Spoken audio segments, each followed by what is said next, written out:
estamos? Privilegio. Ya extrañaba poder compartir las Escrituras. Así que agradecido al Señor. Vamos a continuar con nuestro estudio de Santiago, por favor. Así que les invito a ver sus Biblias en Santiago.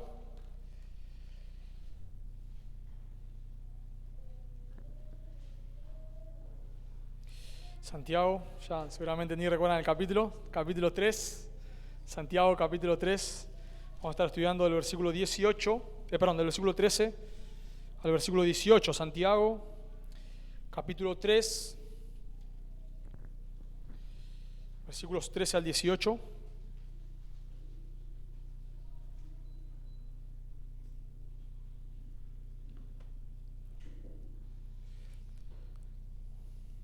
Vamos a orar primero y luego leemos. Señor, damos gracias por tu palabra, que podemos estudiarla. Gracias por tu Espíritu Santo, que mora en nosotros y nos da el entendimiento, la capacidad, Dios, para entender tu palabra y también aplicarla a nuestras vidas. Señor, rogamos por favor que tú estés obrando. Tú conoces nuestros corazones, nuestra necesidad, Dios. Tú nos estés pastoreando. Y por sobre todo, Señor, te pedimos que en este tiempo, en este momento, tú nos ayudes a estar enfocados en ti, a entender, Dios, que escuchar tu palabra es una manera de adorarte. Y queremos, Dios, esforzarnos ahora en esta mañana por tratar de comprender tu palabra. Dios, tú nos ayudes a luchar con nuestra mente, con las distracciones, con el pecado, Dios. Y nos ayudes a estar enfocados en ti, en tu gloria, en lo que tú quieres enseñarnos en esta mañana, por favor. También te rogamos, Padre, por aquellos que están en medio nuestro y no te conocen, que tú quites el velo, tú les des, como oraban, Señor, fe, arrepentimiento. Señor, tú estés dándole vida para que pueda creer en el Evangelio, creer en Cristo, por favor. Te lo pedimos en el nombre de Jesús. Amén. Dice la palabra de Dios: ¿quién es sabio y entendido entre vosotros? Muestre por la buena conducta sus obras en sabia mansedumbre. Pero si tenéis celos amargos y contención en vuestro corazón, no os jactéis ni mintáis contra la verdad. Porque esta sabiduría no es la que desciende de lo alto, sino terrenal, animal, diabólica. Porque donde hay celos y contención, allí hay perturbación y toda obra perversa. Pero la sabiduría que es de lo alto es primeramente pura, después pacífica, amable, benigna, llena de misericordia y de buenos frutos, sin incertidumbre ni hipocresía. Y el fruto de justicia se siembra en paz para aquellos que hacen la paz. Cuando leo la epístola de Santiago pienso mucho con todo el tiempo en nuestro contexto, no necesariamente en nuestra iglesia, aunque sí, pero digo en nuestro contexto. En nuestro contexto me refiero a quizás un contexto más conservador, un contexto más ortodoxo. Generalmente nosotros, y todos lo saben acá, hacemos mucho énfasis en el estudio de la palabra de Dios, en la importancia de conocer las Escrituras, de conocer la palabra de Dios, estudiar, profundizar. Y pienso mucho en nosotros porque es quizás en un sentido el contexto de la audiencia original, o sea, de los que leían esta epístola. Pensamos que ellos eran judíos, y si hay algo, o sea, creyentes judíos que se convirtieron. Así que pensamos que una de las características que tenían los judíos es que ellos profundizaban en las Escrituras. O sea, ellos no venían, los lectores de Santiago, no venían del paganismo, de un montón de ideas filosóficas, sino venían del judaísmo, donde probablemente se enseñaban las Escrituras y se conocía la palabra de Dios. Y bueno, por supuesto, ellos debieron comprender que todo lo que leían en el Antiguo Testamento apuntaba a Cristo y cómo realmente la revelación progresiva les hablaba de un Mesías, de un Salvador. Y que ahora ese Salvador que veían en el Antiguo Testamento ya había venido, había muerto y había resucitado, y ahora ellos debían arrepentirse y creer. Así que ellos creyeron en el Evangelio, pero por supuesto que ellos seguían teniendo celo por las Escrituras, celo por la palabra de Dios, y celo por conocer a Dios. Y bueno, y pienso en nosotros, porque quizás es un poco nuestra característica. Nosotros nos gusta estudiar, entendemos que es la importancia de estudiar las Escrituras, y algo que nosotros solemos hacer quizás es que nos sorprendemos cuando hablamos con alguien que tiene mucho conocimiento. Enseguida quizás no pasa tanto así en otros lados, en otras iglesias, pero en nuestro contexto suele pasar. Cuando viene alguien y empieza a mostrar su conocimiento y todo lo que sabe, vos enseguida te maravillás, te impactás, wow, quedás sorprendido. Y lo que quizás solemos hacer es que rápidamente ponemos a esa persona a enseñar. Si esa persona viene y muestra que sabe, que ha leído ciertos libros, que conoce las Escrituras, enseguida le decimos, por favor, ¿puede enseñarnos la palabra de Dios? Y no nos importa mucho su carácter. No nos importa mucho si esta persona es orgullosa o no es orgullosa. Y a veces nos pasa que quizás estamos hablando con una persona que tiene mucho conocimiento y su conocimiento nos impacta, pero también percibimos orgullo. A veces lo percibimos, ¿no? Y percibimos que arrogancia a la hora de hablar, pero no nos importa. Como esta persona sabe mucho, lo ponemos a enseñar sin importarnos la humildad. Y la iglesia se ve afectada. Cuando hacemos eso, la iglesia se ve afectada. Hubo un caso entre nuestras iglesias muy conocido. Yo no era creyente en ese momento, pero lo he escuchado porque ha sido muy impactante. Y un pastor de una iglesia relacionada con nuestras iglesias, yo no lo conocí, pero todos los más grandes, sin decir edades, hablan de este hombre y del conocimiento que este hombre tenía. Dicen que era impresionante. En su examinación teológica, este hombre dice que cuando los pastores lo estaban examinando, los pastores le preguntaban para saber, no para examinarlo, para saber. Como que imagínense que nosotros tenemos que examinar a Mariano, ¿no? Entonces aprovechamos ahí, le hacemos preguntas que ni sabemos para saber. El conocimiento de esta persona era impresionante, pero este hombre era un hombre lleno de orgullo, lleno de deseo de querer sobresalir. Y la consecuencia es que hizo un estrago en la iglesia. Esa iglesia desapareció. Por eso, en este texto vamos a ver que Santiago nos va a describir la verdadera sabiduría. Santiago nos va a describir la sabiduría que deben tener los maestros de la Biblia. Cuando una persona enseña la Biblia, tiene que tener cierta sabiduría. No cualquiera puede enseñar las Escrituras.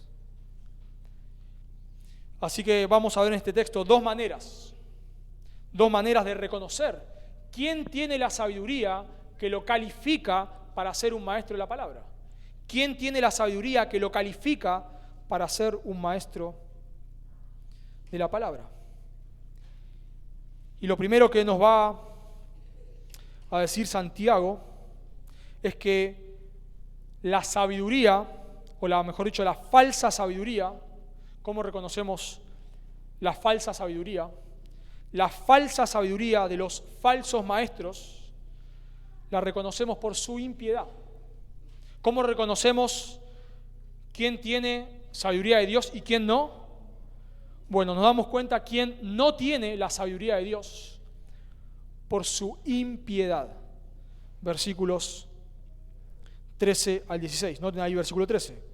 ¿Quién es sabio y entendido entre vosotros? Muestre por la buena conducta sus obras en sabia mansedumbre. Todo el contexto acá de Santiago tiene que ver con maestros, con personas que querían enseñar. Si miran ahí conmigo en capítulo 3, versículo 1, Santiago les exhorta: hermanos míos, no os hagáis maestros muchos de vosotros, sabiendo que recibiremos mayor condenación. Santiago le dice: momento, no se pongan enseguida como maestros, no se pongan enseguida a enseñar. Para que una persona enseñe las Escrituras, debe ser una persona sabia en su hablar, no perfecta, pero sí sabia en su forma de usar la lengua. Y eso desarrolla, ¿no? Hasta el final del versículo 12. Pero ahora Santiago no se enfoca en su hablar, sino ahora Santiago se enfoca en su estilo de vida. No solamente un maestro debe ser alguien que sea prudente en su hablar, sino que sea prudente en su estilo de vida. ¿Cómo sabemos si una persona califica o no califica para enseñar las Escrituras? ¿Cómo sabemos si una persona tiene o no tiene la sabiduría de Dios? ¿Le tomamos un examen? ¿Cómo hacemos? ¿Cómo identificamos? ¿Te pusiste a pensar? ¿Cómo sé si alguien realmente tiene la sabiduría de Dios? ¿Le hago preguntas teológicas? ¿Qué hago? Bueno, Santiago acá no dice que le tome un examen, sino que muestre. Ese es el imperativo, el mandamiento. ¿Quién es sabio y entendido entre vosotros? Muestre. La palabra ahí, sabio y entendido, muchas veces se usaban en el Antiguo Testamento, o sea, en la Septuaginta. La Septuaginta es la traducción del Antiguo Testamento al griego, del hebreo al griego. Y esta palabra se usa en la Septuaginta para hablar de líderes de Israel. Por ejemplo, en Deuteronomio, capítulo 1, versículo 13, dice: Dadme de entre vosotros, de vuestras tribus, varones sabios y entendidos. O sea, ¿quién podía liderar el pueblo de Israel? Personas sabias y entendidas. Daniel 5:12. Por cuanto fue hallado en él, en Daniel, mayor espíritu y ciencia y entendimiento para interpretar sueños. ¿Qué tenía Daniel? Ciencia y entendimiento, las mismas palabras acá. Sabio y entendido. Así que la sabiduría y el entendimiento, y más en un contexto judío al cual Santiago le escribe, tiene que ver con sabiduría para liderar, para gobernar, sabiduría para enseñar la palabra de Dios. Es como que Santiago les está haciendo una pregunta. A ver, por favor, levante su mano, no lo haga nadie ahora, pero como si esté diciendo, levante su mano a ver quién puede enseñar la Biblia. Por favor, levante su mano a ver quién es sabio y entendido. Imagínense, ahí varios levantan su mano y Santiago les dice, bueno, muéstrenlo. Es un desafío esto. De la misma manera, esta misma palabra se usa en Santiago en un pasaje clave de Santiago. Tú tienes fe y yo tengo obras. ¿Qué cosa? Muéstrame. Hay un desafío ahí. Bueno, vos decís que sos un creyente. Bueno, los demonios también creen y tiemblan. Así que si vos decís que sos un creyente, muéstrame. A ver, las obras no salvan, por supuesto, pero las obras evidencian un corazón regenerado. Y bueno, de la misma manera, Santiago acá tira un desafío. Vos decís que podés enseñar la Biblia. Vos te estás poniendo rápidamente a enseñar la Biblia. Bueno, mostralo que podés hacerlo, mostralo. ¿De qué manera? Bueno, dice Santiago, no por su teología, no por un examen que le hagamos a esta persona, sino por su buena conducta. Esa palabra, muestre por su buena conducta, como lo dice acá, sí, está bien, por su buena conducta, hace referencia a un estilo de vida. Por ejemplo, Pablo usa esta misma palabra en Gálatas capítulo 1, versículo 13, cuando dice, ya habéis oído acerca de mi conducta en otro tiempo. ¿Qué quiere decir de mi conducta? De mi estilo de vida, que yo perseguía a la iglesia de Dios. Así que cuando Santiago le dice que muestre por su conducta, no es que estas personas una vez actuaron con sabiduría. No es que un maestro de la Biblia es alguien que ocasionalmente, en alguna ocasión, fue sabio. Eso todo, hasta los inconversos, ¿no? En algún momento actúan con cierta sabiduría. Sino que esto tiene que ver con un estilo de vida, que muestre por su estilo, por su manera de conducirse.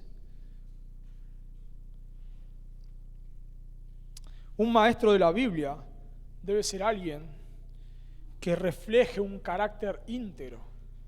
Por ejemplo, Pablo le dice a Timoteo, en 1 Timoteo, capítulo 4, versículo 12, cuando quizás personas estaban menospreciando su juventud, y Pablo le dice, ninguno tenga en poco tu juventud, sino sé ejemplo de los creyentes en palabra, lo que dijo capítulo 3, versículo 1 al 12, conducta.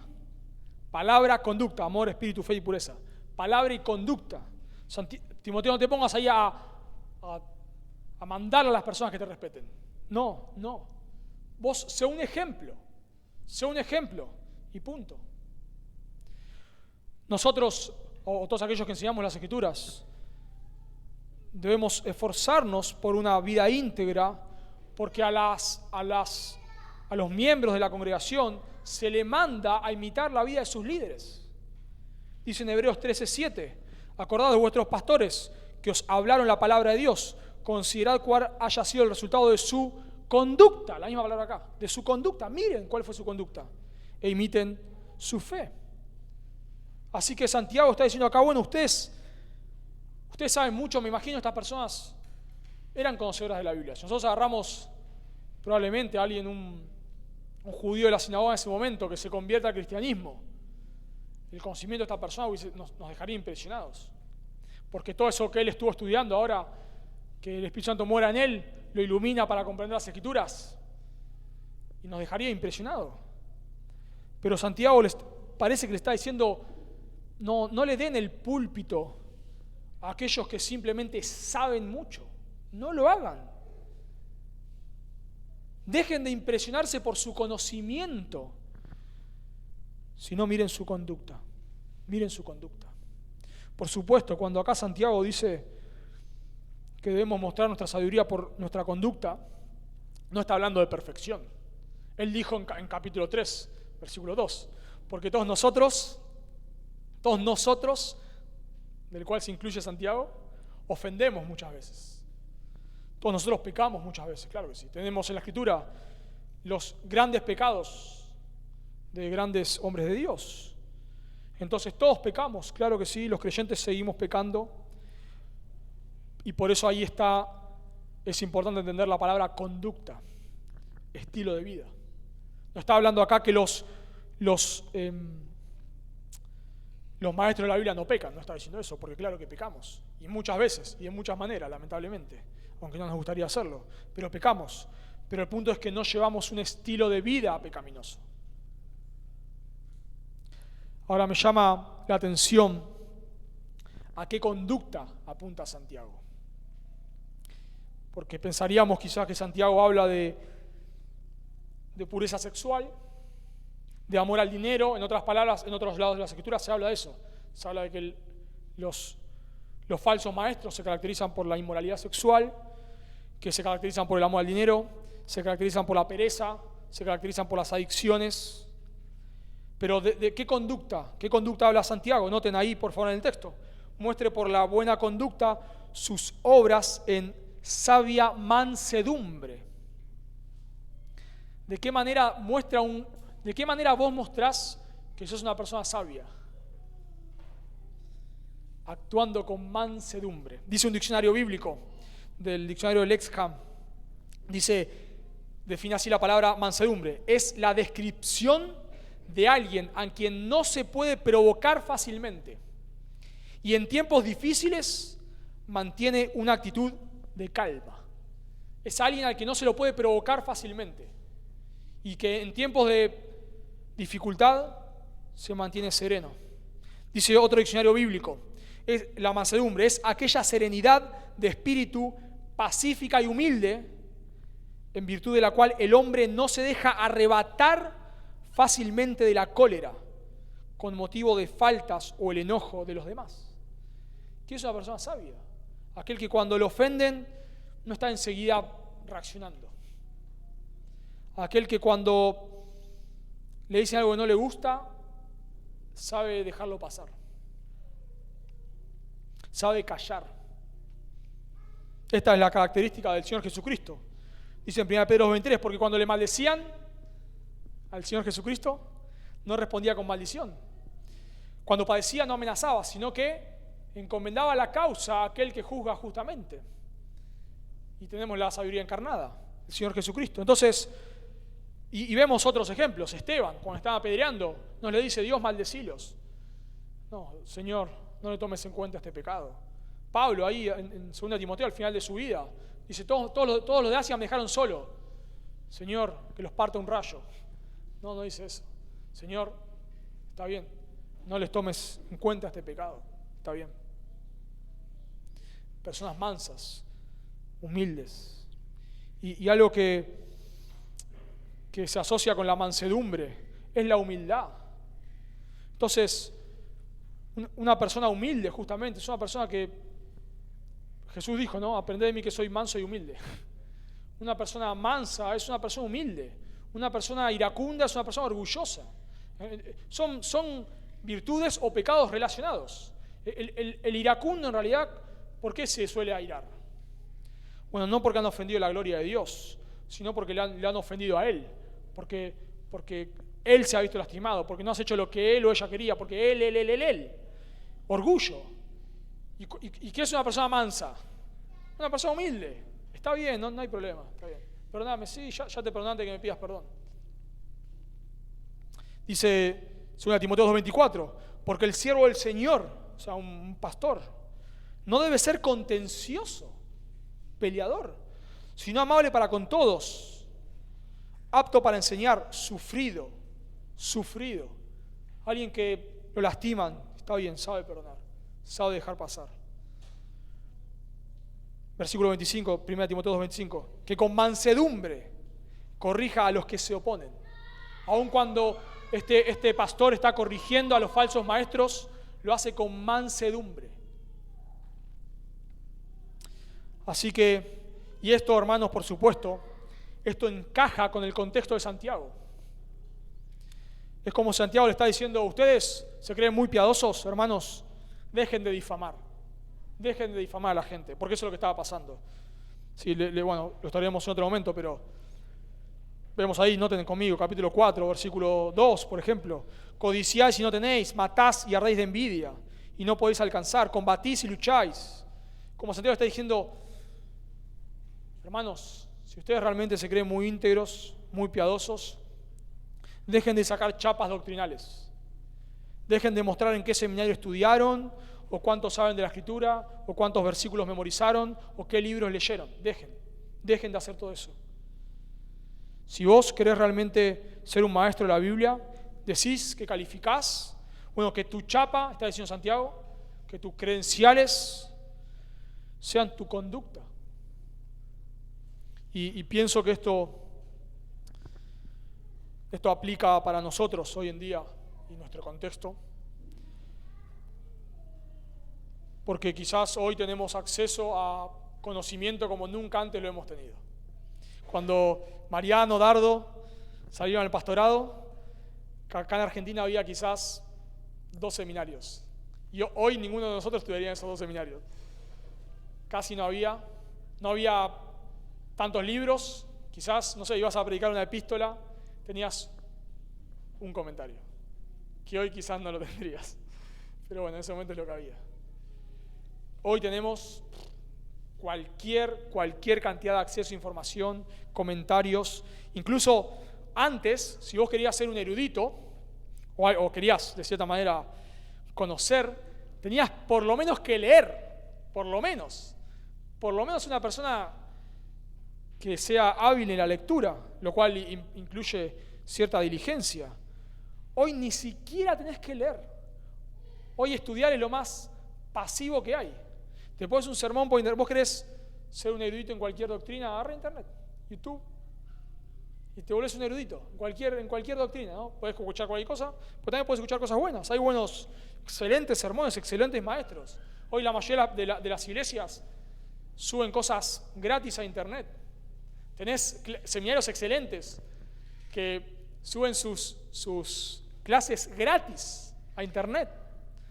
Así que cualquier persona hoy puede volverse un erudito.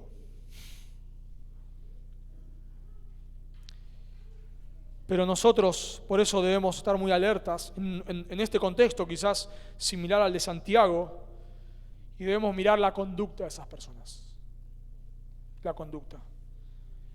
Creo que ya lo he dicho, pero una vez, estando en jóvenes mayores, jóvenes adultos, allí en Carapachay, llegó un joven a la iglesia. Cuando terminé la reunión, me puse a charlar y este joven me dejó, wow, impresionado realmente con su conocimiento. Me empezó a hablar de la historia bautista. Ni yo sabía la historia bautista. Y impresionante lo que este joven sabía. Pero luego este joven vivía en fornicación con su novia. Vivía en fornicación con su novia. Parecía muy erudito, mucho conocimiento. Muchas personas se esconden detrás del conocimiento sus desastres morales. Así que Santiago le está diciendo, hermanos, tengan cuidado, no se dejen impresionar por el conocimiento, sino miren su conducta. Y acá dice Santiago, ¿por qué? Versículo 14. O sea, si vos sos una persona mansa, calificás, pero dice versículo 14, pero si tenéis celos amargos y contención en vuestro corazón, no os jactéis ni mintáis contra la verdad. Celos amargos, ahí tiene que ver con envidia. Estos líderes de la iglesia que se estaban autoproclamando maestros, y de vuelta, pensamos que no eran personas erradas doctrinalmente. Como por ejemplo lo vemos en Corinto. Pablo le dice a los corintios en capítulo 12, dice, nadie que por el Espíritu, nadie que llame a Jesús anatema puede hablar de parte del Espíritu. Una locura, ¿no? Parecía que había personas que maldecían, llamaban a Jesús anatema, pero a su vez decían que eran inspirados por el Espíritu Santo, cualquier cosa. Eso no puede ser.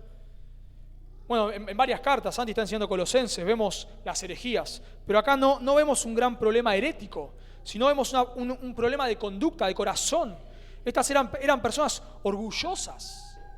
De vuelta, celos amargos tienen que ver con envidias. Quizás podemos imaginar a estas personas que alguien le saca su ministerio, su ministerio, entre comillas lo hago, le saca su ministerio y empieza a despotricar contra esa persona. Alguien le saca su ministerio, entre comillas, su ministerio, y empieza a sembrar dudas sobre los líderes. Se levanta alguien que te hace sombra en el ministerio, entre comillas todo esto, ¿no?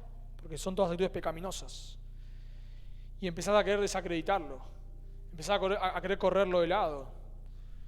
Una vez me contaba un hermano que estuvo metido en contextos carismáticos, y me contaba de cómo en esos contextos me nombraba pastores, yo no los conozco, pero específicos, donde uno de ellos estaba siendo muy famoso, muy famoso, y el otro por envidia le enviaba situaciones para hacerlo pecar y dejarlo en evidencia, y lo hizo pecar. Y entonces este otro, cuando se entera, le envía al otro situaciones como que le pone palitos en la rueda. Quizás empezás a anhelar un puesto en la iglesia, un lugar en la iglesia, un ministerio en la iglesia, y vos empezás, tu envidia te lleva a sembrar dudas sobre esa persona, a desacreditarlo, a difamarlo de manera muy sencilla, por pequeñas cosas. Claro, porque de cierta manera todos pecamos, ¿no? Y cuando estamos en una iglesia sana y tenemos relaciones, todos sabemos pecados de personas. O sea, obviamente estamos hablando no de pecados que descalifican, ¿no? Pero todos pecamos. Entonces, claro, ustedes pueden enseñar mis pecados y yo puedo enseñar de ustedes. Porque así somos, ¿no? Y gracias al Señor que acá hay comunión. Y cuanta más comunión tengamos, ¿no? Más pecado hay. Por eso cuando más peleamos en nuestro matrimonio, pues la relación más cercana que tenemos. Y segundo, con nuestros hijos. Porque la segunda, entonces, claro que podemos señalar pecados acá, todos podemos señalar pecados de todos. Entonces una persona envidiosa lo que hace es, empieza a sembrar dudas. Una persona con celos amargos empieza a sembrar dudas. Esta palabra amargos, amargura, se usa en Hebreos 12:15 para hablar de cómo afecta a la iglesia. Dice, mirad bien, no sea que alguno deje de alcanzar la gracia de Dios, que brotando alguna raíz de amargura os estorbe y por ella muchos sean contaminados. Según las Escrituras, la envidia es como carie en los huesos. La envidia surge entre hermanos. El primer pecado, luego la caída, ¿cuál es? Asesinato. ¿Por qué? Por envidia. Por envidia. Surge entre mujeres, según Génesis 31. Surge entre esposos, según Números 5. Surge entre el pueblo de Dios, según Génesis 26:14.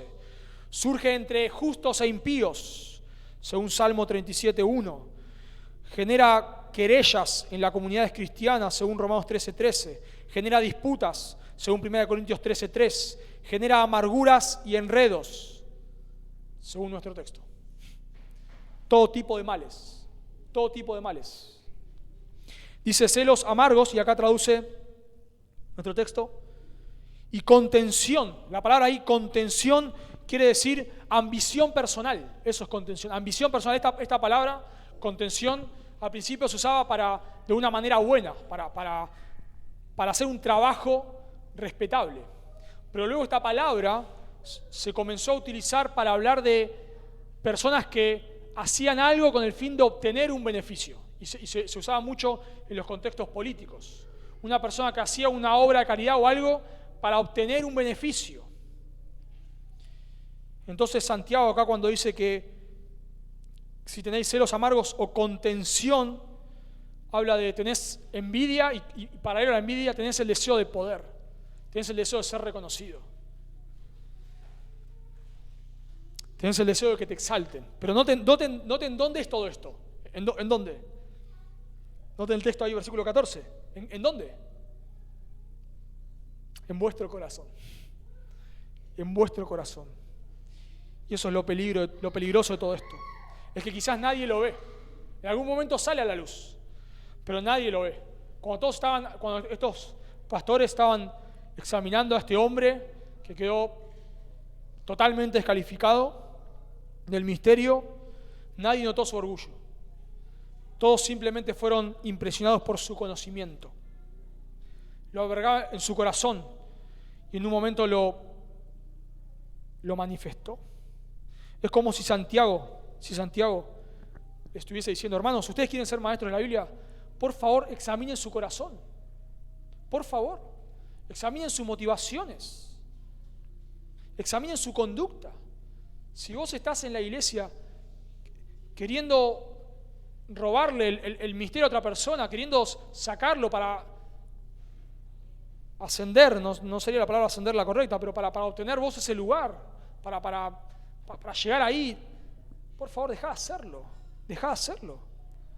Como Santiago le estoy diciendo, por favor, en lugar de estar trayéndome acá tus títulos académicos y mostrándome tu licenciatura y tu posgrado y tu doctorado y tu conocimiento de lenguas originales, como si le hiciese un manotazo ahí a las hojas, ¿no? Sacá eso de acá, por favor, y mostrame tu conducta. Llama a tu esposa, le voy a preguntar, a ver si vos calificás. Noten ahí, no jactéis ni mintáis contra la verdad. Dos imperativos, no jactéis ni mintéis contra la verdad. O sea, no jactéis, no te enorgullezcas. Si vos tenés mucho conocimiento pero sos un orgulloso, dejá de hacerlo. No mintáis contra la verdad. Tiene que ver justamente con sean sinceros. Me encanta Peter Davis, un comentarista, dice: esos individuos llenos de espíritu partidista y celos amargos deben al menos, como por lo menos, ser honestos y dejar de decir que están inspirados por la sabiduría celestial. Como el Señor le decía: por favor, hermanos, sean honestos por lo menos. Sean honestos. Dejen de decir que son sabios cuando no lo son. Versículo 15, noten: porque esta sabiduría no es la que desciende de lo alto, sino terrenal, animal, diabólica. Desciende de lo alto, es una referencia a la sabiduría de Dios. Pero Santiago dice: esta sabiduría que quizás doctrinalmente es correcta, pero que no vive conforme a la piedad, no es la sabiduría de Dios. O sea, por más que una persona conozca mucho de la Biblia y sepa un montón de información, no necesariamente tiene que ser, es una persona sabia o piadosa. Por eso me encanta cómo lo llama Pablo ahí en 1 Timoteo, el misterio de la piedad.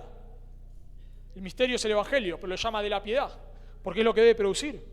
Entonces Santiago dice: si vos sabés un montón de la Biblia, pero estás lleno de celos y envidia en tu corazón, esa sabiduría que vos tenés no es de Dios, no es la que desciende de lo alto, sino es terrenal, conforme a este mundo. Es una sabiduría que viene de este mundo. Es una sabiduría animal. La palabra animal se puede traducir también como natural, de vuelta. Y le dice diabólica, muy fuerte. Diabólica. No en el sentido de que estas personas estaban poseídas, no está hablando de eso Santiago. Sino diabólica en el sentido de que esa sabiduría es como, Santiago está siendo sarcásticamente duro. Pero viene del diablo. Me encanta, de vuelta, Peter Davis, me encanta. Dice, ustedes afirman, dice Santiago, que tienen el Espíritu Santo, imposible, dice. Están inspirados, es cierto, inspirados por el diablo. Como si Santiago le estuviese diciendo eso. No, su sabiduría no proviene de Dios. El diablo también falsifica la sabiduría, también lo hace. El diablo también introduce sus falsos maestros. Y ahí lo vemos. Nosotros pensaba cuando estudiaba esto que quizás muchos de ustedes, nosotros también, yo también, estamos acostumbrados a la falsa doctrina burda, o sea, aquí quiero decir con burda, cosa que vos decís, yo traigo un no creyente, alguien que nunca leyó la Biblia, los 105 minutos a escuchar a esta persona y se da cuenta que es un chanta. O sea, no necesita ni el Espíritu Santo, nada, ya 5 minutos de un poco de discernimiento común, proveniente de esta tierra, y ya te das cuenta. Pero a veces, hermanos, no es tan sencillo. A veces la falsa doctrina son cosas sutiles.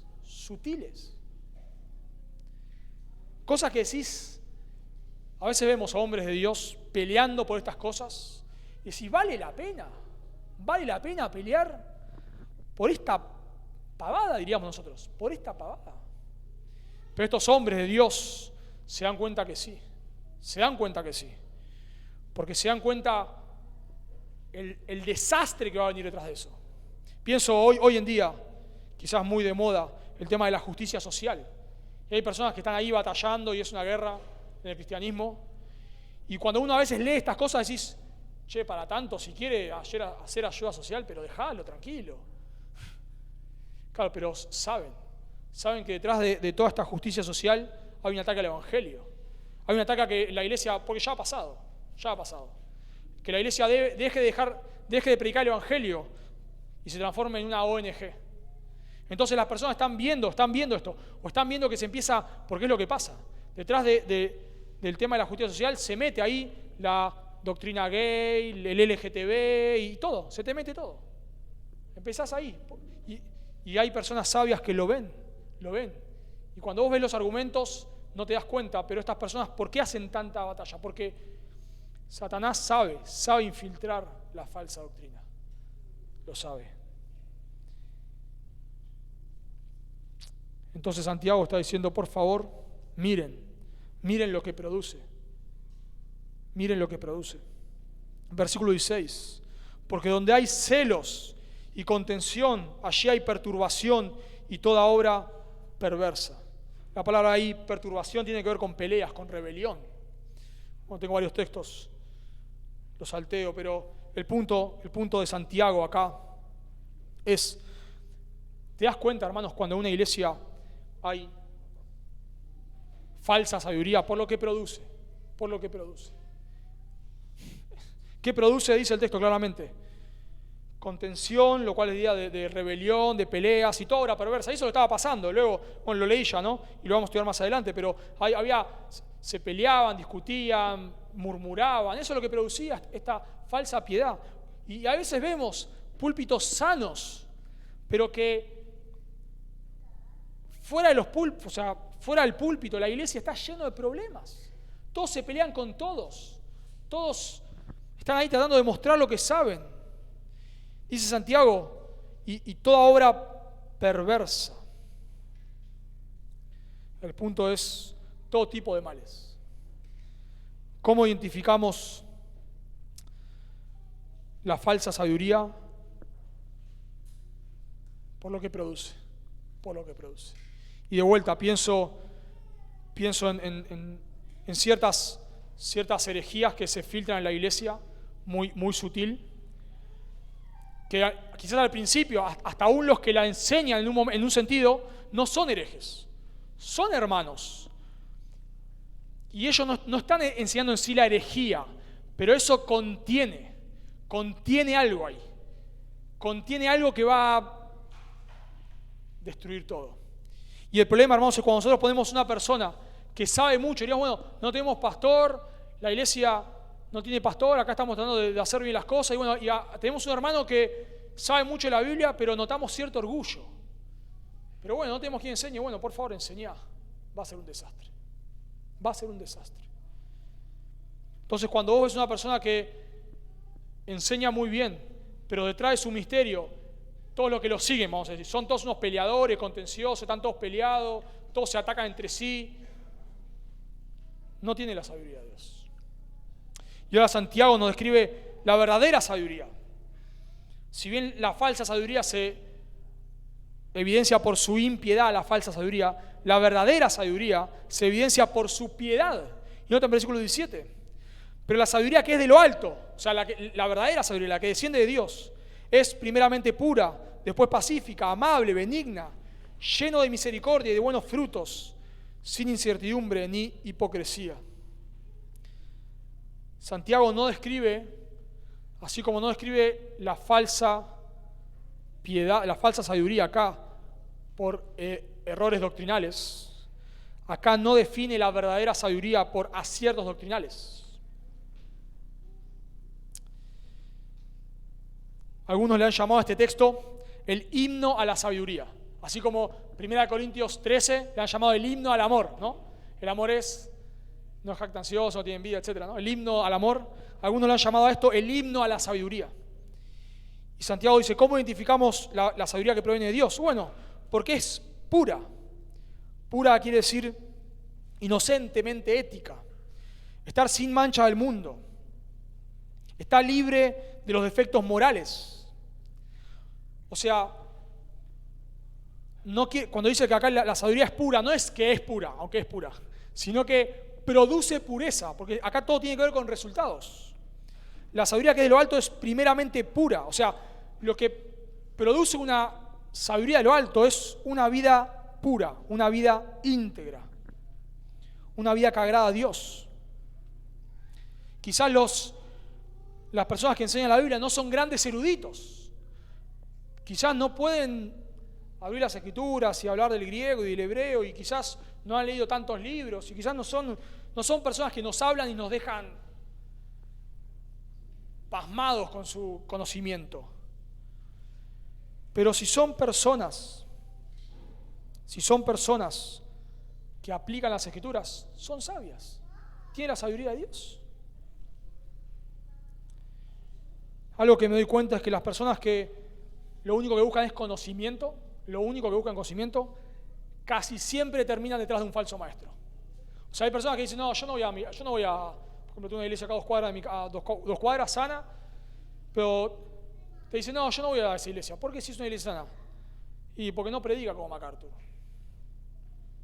¿No es? Esa persona casi siempre termina detrás de un falso maestro. Porque lo que está buscando esta persona es conocimiento intelectual. Y en algún momento un falso maestro se lo va a pescar con su falsa sabiduría. Entonces, ¿cómo nos damos cuenta que un hombre califica? Porque la sabiduría de lo alto es pura, produce una vida íntegra. En segundo lugar, dice pacífica, lo contrario a las disputas que ellos estaban teniendo. Mateo 5:9 dice, bienaventurados los pacificadores. ¿Cómo te das cuenta que una persona es sabia? Porque hay una vida íntegra y porque es un pacificador. Porque es una persona que no está tratando siempre de tirar leña al fuego. La Biblia nos dice que siempre que dependa de nosotros debemos estar en paz con todos. Entonces, cuando vos hablas con una persona sabia, te das cuenta que siempre está tratando de poner paños fríos. Bueno, habré entendido mal, quizás no quiso decir eso, seguramente yo me equivoqué, sí puede ser, quizás no lo tomé de la mejor manera. ¿No viste lo que te dijo tal persona? Sí, bueno, quizás estaba en un mal día. Eso es un hombre íntegro. Pero quizás viene alguien, y lo he visto, ¿no? Se te viene al humo con una doctrina no trascendental. Y un hombre sabio dice, bueno, está bien, quizás este hombre de Dios tal vez tiene otra postura distinta a nosotros en este punto. Está bien, igual es un creyente.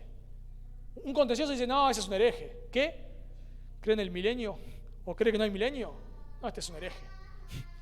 No, una persona sabia, una persona íntegra dice, bueno, está bien, es un hermano, quizás en este punto está equivocado o no piensa como nosotros. Paño frío, siempre paño frío. Ve una discordia entre hermanos. ¿Y qué hace? Paño frío. Luego dice amable. Amable quiere decir indulgente, misericordioso, tolerante. Y de nuevo, si nosotros miramos todos los aspectos que da acá Santiago de la sabiduría, son aspectos que promueven la unidad. Aspectos que promueven la unidad. Indulgente quiere decir alguien que no se enoja fácilmente cuando lo hieren. Es una persona que cuando lo ofendes no dice nada. Está bien, lo deja pasar. Es una persona que no está queriendo salirse siempre con la suya. Me encanta cómo lo dice un comentarista. Dice, aquellos que siempre quieren salirse con la suya, que siempre quieren tener la razón, no conocen la sabiduría que viene de Dios. Siguen anclados a su propia sabiduría carnal. Cuando vos hablas con una persona que siempre quiere tener la razón, siempre quiere ganar, no tiene la sabiduría de Dios. Luego, y me encanta esta palabra, benigna. ¿Saben qué quiere decir? Condescendiente. Persuasible. O sea, es una persona persuasible. Raro, no suena raro, porque un hombre de las Escrituras debe ser alguien que está firmemente anclado en lo que cree. Y por supuesto que sí, según Efesios 4, no debe ser un hombre llevado de aquí para allá por todo viento de doctrina. Pero ¿en qué sentido es persuasible? En el sentido de que cuando alguien por las Escrituras le demuestra que está equivocado, está dispuesto a cambiar. Y tenemos ejemplos de esto. El pastor Sugel Michelén cambió su postura en cuanto a la escatología. Tiene una postura distinta a la nuestra. Pero bueno, él está equivocado. No, es una broma. Cambió su postura. El pastor MacArthur cambió su postura con respecto a la filiación eterna del Hijo. Bueno, ¿con qué se come esto? Algún día lo veremos. Pero cambió su postura. La cambió. Sproul cuenta en su libro Escogidos por Dios que él cambió su postura en cuanto a la elección. Hombres eruditos, MacArthur, Sugel, Sproul, ya fallecido, que cuando alguien le ha mostrado por las Escrituras que está equivocado, han estado dispuestos a decir, está bien. Obviamente, estas cosas que yo digo no son cosas que atacan al Evangelio. No son cosas que atacan al Evangelio. Ninguna de las tres. Si ellos no hubiesen cambiado de postura, aún seguirían siendo creyentes, por supuesto. Pero son personas humildes. Son personas, en un sentido, con fuertes convicciones, por supuesto, pero persuasibles. Porque todos nosotros crecemos en nuestra doctrina. Vamos creciendo. Y nuestra doctrina no es perfecta. Y cuando alguien nos muestra que estamos equivocados por las Escrituras, decimos, es verdad, debemos cambiar. ¿Se dan cuenta? Promueve la unidad. Y dice, estoy terminando ya, lleno de misericordia y buenos frutos. Lleno de misericordia es muy llamativo porque es contrario a versículo 8, lleno de veneno mortal. Veneno versículo 8, hablando de la lengua, que está llena de veneno mortal. Bueno, estas personas que tienen la sabiduría de Dios están llenos de misericordia. Me encanta otro comentarista. Dice, la sabiduría de lo alto no nos convierte en eruditos encerrados en torres de marfil, sino en personas solidarias, llenas de misericordia y de buenas obras. Nos damos cuenta que una persona tiene la sabiduría de Dios porque es misericordiosa, sabe perdonar, sabe amar al prójimo. Luego dice, sin vacilación, quiere decir no divisivo. No es una persona que tiende a la división, pensando en el contexto de Santiago, que al rico lo hace sentar más adelante, al pobre más atrás, que al hermano que le puede dar cierto honor lo halaga y al que no le puede dar cierto honor lo menosprecia. No. Y luego dice, no hipócritas. De vuelta, no son aduladores, no fingen, no son personas que le están diciendo una cosa a uno y otra cosa a otro. No es exhaustiva la lista acá. El punto de Santiago, hermanos, es que nos damos cuenta cuando hay un pastor, o pastores, mejor dicho, hombres que enseñan la Escritura, que tienen la sabiduría de Dios, porque promueven la unidad. Promueven la unidad. Y nos damos cuenta porque nosotros, cualquier iglesia se puede dividir en cualquier momento. Porque todos pensamos distinto. Si yo hago una encuesta de cómo deberíamos criar a nuestros hijos, todos estaríamos desacuerdo en alguna cosa. Si yo hago una encuesta doctrinal, probablemente, sobre cosas no esenciales, habría desacuerdos. Si yo hago una encuesta de cómo se debería llevar adelante una iglesia, quizás todos tendríamos puntos en desacuerdo. No en todo, pero tendríamos puntos en desacuerdo. Entonces, cuando hay personas llenas de orgullo, dividen la iglesia. Dividen la iglesia. Porque toman todo eso para tirar leña al fuego. Pero cuando hay personas que tienen la sabiduría de Dios, promueven la unidad. Y así termina Santiago, versículo 18, noten. Y el fruto de justicia se siembra en paz para aquellos que hacen la paz. Es un poco difícil este texto de traducir porque hay que tomar algunas decisiones, pero sin enroscarnos mucho, cuando dice que el fruto de justicia no es el fruto que produce la justicia, porque el fruto lo produce la sabiduría, sino lo que está diciendo Santiago acá es que el fruto que desciende de lo alto produce, o sea, el fruto de lo alto, el fruto de la sabiduría, es la justicia. El fruto de la sabiduría es la justicia. Es una vida íntegra.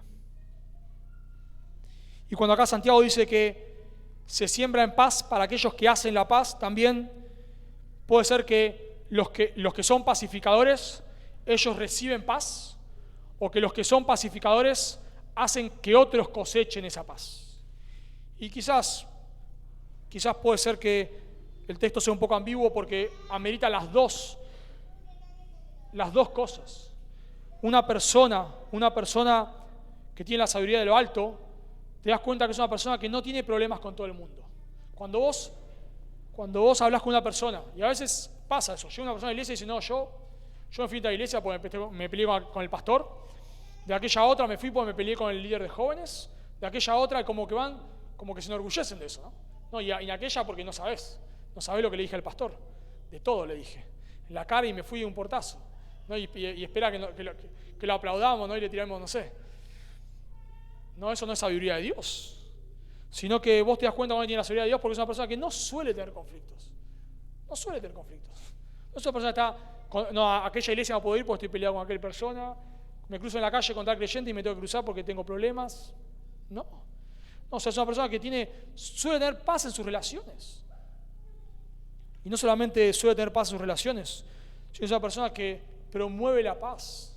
Que cuando hay personas bajo su ministerio, no están todas peleadas, no están todos combatiendo, ¿no? Sus discípulos no son personas que están ahí peleando para ver quién asume la posición de líder. No. Y cuando son personas así, cambian.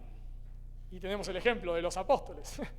Ahí tenemos a los apóstoles, personas peleando por quién es el más grande, y luego todos son humildes. A Santiago se lo reconoce como el apóstol del amor. Pablo lo confronta a Pedro ahí enfrente de todos, y luego Pedro escribe en 2 de Pedro que Pablo es alguien que escribe con la sabiduría de Dios. Santiago, otra persona, quizá también contenciosa, lo vemos acá, un pastor que ama a sus ovejas. Así que, hermanos, debemos tener cuidado en nuestro contexto de a quién ponemos a enseñar, a quién seguimos, aún hermanos, aún cuando escuchamos por internet. Estas personas yo escucho promueven la paz y la unidad, o son personas que están ahí peleando por cualquier pavada. Y cierro con una aclaración, solo con una aclaración. Cuando hablo de unidad acá, que promueve la unidad, no hablo de ecumenismo. Porque el ecumenismo no es unidad el ecumenismo. Es falsa unidad. Porque nos unimos en base a falsa doctrina. Entonces, claro, vamos a unirnos con un católico, supongamos, ¿no? Vamos a unirnos con un católico, vamos a ser humildes. hermano católico, venga, vamos y salimos a evangelizar, imagínense, salimos a evangelizar. Y nos cruzamos a una persona. ¿Y qué le decimos? Debe arrepentirse y creer solo en Jesús para salvación. Y el católico le dice, bueno, pero sí, rezale, toma, te dejo esta estampita para cuando te vaya mal, salís a predicar con un testigo de Jehová y decís, Jesús es Dios hecho hombre. No es Dios hecho hombre, ¿no? Porque ellos creen en un falso evangelio. Entonces, cuando hablamos de unidad, estamos hablando no concerniente al evangelio. El evangelio es uno solo. El evangelio nos dice que Dios se hizo hombre para morir en lugar del pecador. Que Dios se hizo hombre, Jesús es Dios hecho hombre, vivió la vida que vos no podés vivir. Murió en la cruz, recibiendo la ira que vos mereces y que yo merezco, para que todo pecador que se arrepiente de sus pecados y crea en Él tenga vida eterna. Y no negociamos en eso. Y claro que si hay alguien que viene acá a traer falsa doctrina, le vamos a pedir que se vaya. Le vamos a pedir que se vaya, por supuesto, porque eso no es humildad. Eso no es humildad. Por eso, si vos estás acá y no sos un creyente, no entendés el evangelio, no te has arrepentido de tus pecados, no sos nuestro hermano. No sos nuestro hermano. No creemos lo mismo. No sos un hijo de Dios. No importa que vengas a esta iglesia, que tengas comunión con nosotros.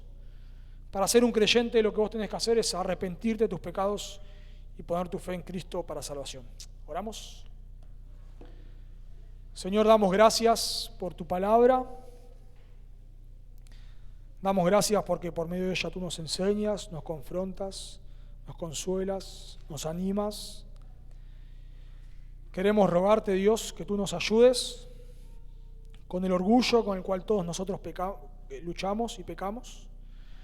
Con el orgullo, Señor, que está ahí todo el tiempo queriendo manifestarse. Dios, ayúdanos. Queremos ser humildes, queremos seguir el ejemplo de Cristo, pero, Señor, nuestra carne está ahí, Señor, constantemente. Ayúdanos, Dios, a poder ser humildes, hombres y mujeres humildes. Ayúdanos, Dios, a que cada persona que enseñe tu palabra en esta iglesia sean hombres humildes, mujeres también humildes allí en sus discipulados, en las consejerías, en el misterio unos a otros. Señor, aún en ese misterio que podamos ser humildes, Dios. Por favor, ayúdanos. Queremos no ser una iglesia divisiva, sino ser una iglesia que promueve la unidad del Evangelio. Te lo pedimos en el nombre de Jesús.